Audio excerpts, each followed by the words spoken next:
The city of Phoenix says that another 548 gates have already been approved and are ready to be installed. Another 73 are on a vetting list. And it takes about 6 months for an alley gate to get installed. Now, in addition to the days leading up to the holiday, one of the busiest travel days is expected to be Sunday, so plan accordingly, and if you can, leave a little bit earlier. APS, along with SRP and Unisource, will shut down the power to lines like the ones behind me here to prevent them from snapping and sparking a fire in windy conditions. One of the areas that they actually are able to keep secure on the campus is the pastor's office, because this is a private space. And while some Chinese infrastructure projects along the canal have either been canceled or stalled for the moment, and some Chinese businesses are pulling out of their operations like here along the port, security concerns still exist. The Dragon Bravo fire in the Grand Canyon has grown to 8,000 acres. Well, Arizona Senator Mark Kelly is weighing in on President Trump's decision to slap tariffs on tomatoes. And finally, calling all caviar lovers, today is a day to celebrate because it's National Caviar Day. From shipping containers stacked 6 to 10 stories high to large cargo ships passing through, the Panama Canal is a vital part of global trade, brought back into the spotlight with concerns of Chinese influence. China is operating the Panama Canal, and we didn't give it to China, we gave it to Panama. Leland Lazarus, an expert on China-Latin America relations at Florida International University, says while U.S. investment is largely through banking, China's investments in Latin America have increased in recent years, from commodities like soybeans and grain to physical infrastructure. What they see is a Chinese-built library in El Salvador, right? Or a Chinese-built port in Peru.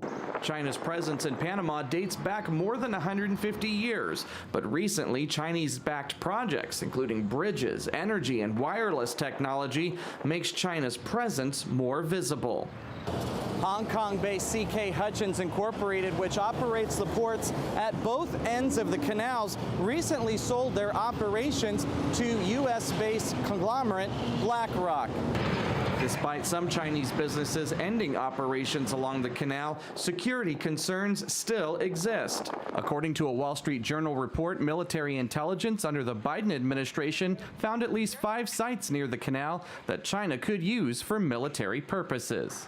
For any civil work surrounding the Panama Canal, there will always be risk associated. Officials with the Panama Canal Authority say they work with the Panamanian government to ensure contractors from all nations meet security standards. Will this risk be related to a more aggressive position by these entities?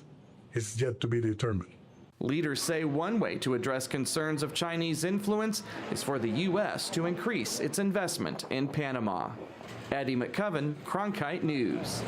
We've seen drug deals, we've seen drug use, prostitution, lots of bad things. Ruth Garcia Fellons is one of the founders of the Lake Biltmore Block Watch, and she's been working with residents in her community and others to take advantage of the gated alley program in the city of Phoenix.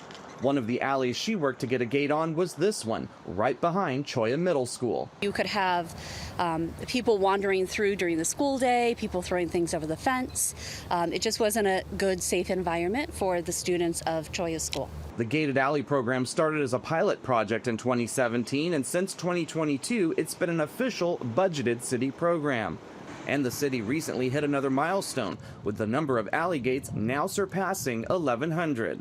The city of Phoenix says that another 548 gates have already been approved and are ready to be installed. Another 73 are on a vetting list. And it takes about 6 months for an alley gate to get installed. Greg Gonzalez with the city of Phoenix says the program is purely resident-driven by submitting signed petitions.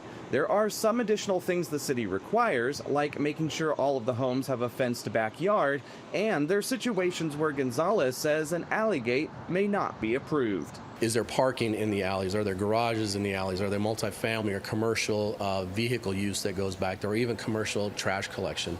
Phoenix resident Todd Motzer says he was against the alley gate at first, but says he likes the results. We have less transients, people climbing over walls, dumping trash 24 hours a day back here. So, I mean, it's really worked out really good to have this. And that's what Garcia Fallon says is the whole point of getting these gates installed. It's for the safety of the community. It's for the safety of the neighborhood. In Phoenix, Eddie McCoven, Cronkite News.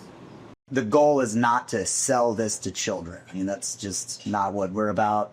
If someone is, I don't know what to say to that, but everyone that I know that is in this industry, they want to comply with the law. And complying with the law is what they do at Bud's Glass Joint in downtown Phoenix.